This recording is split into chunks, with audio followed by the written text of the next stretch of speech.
আপনাকে একজন high achiever হতে গেলে অতি অবশ্যই নিজের পার্সোনালিটি ডেভেলপ করতে হবে এবং কিভাবে আপনি নিজের পার্সোনালিটি ডেভেলপ করতে পারবেন আজকে এই ভিডিওর মাধ্যমে জানবো।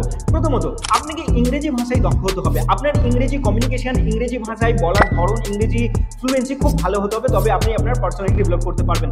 যখনই আপনি দেখবেন যে একজন ব্যক্তি ইংরেজি ভাষায় খুব ভালোভাবে কমিউনিকেট করতে পারবে, আমাদের মাথায় তার প্রতি একটা পজিটিভ ধারণা তৈরি হয়ে যায়। অতি অবশ্যই চেষ্টা করুন নিজের ইংরেজি কমিউনিকেশন, নিজের ইংলিশ স্পিকিং স্কিলকে ইমপ্রুভ করতে। 2 নম্বর হলো নিজের বডি ল্যাঙ্গুয়েজ ডেভেলপ করুন। আমরা এটা অনেকেই ভুল করে থাকি যে আমরা যখন কোনো কথা বলি আমরা নিজেদের একেবারেই বডি ল্যাঙ্গুয়েজ ইউজ করি না, কিন্তু আপনি যে মুহূর্তে দেখবেন যে আপনি যখন কথা বলছেন এবং নিজের বডি ল্যাঙ্গুয়েজকে ইউজ করছেন, আপনি অনেকটা বেশি কনফিডেন্ট হয়ে পড়বেন এবং অন্যের উপরে প্রভাব ফেলতে পারবেন।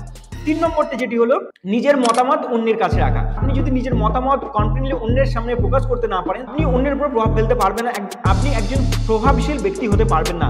আপনাকে যদি একজন প্রভাবশীল ব্যক্তি হতে হয়, আপনাকে যদি একজন আপনার নিজের ভালো পার্সোনালিটি গড়ে তুলতে হয়, তাহলে অতি অবশ্যই আপনাকে জানতে হবে যে নিজের মতামত কিভাবে অন্যের সঙ্গে শেয়ার করতে হয়, নিজের মতামত কিভাবে অন্যের সামনে রাখতে হয়।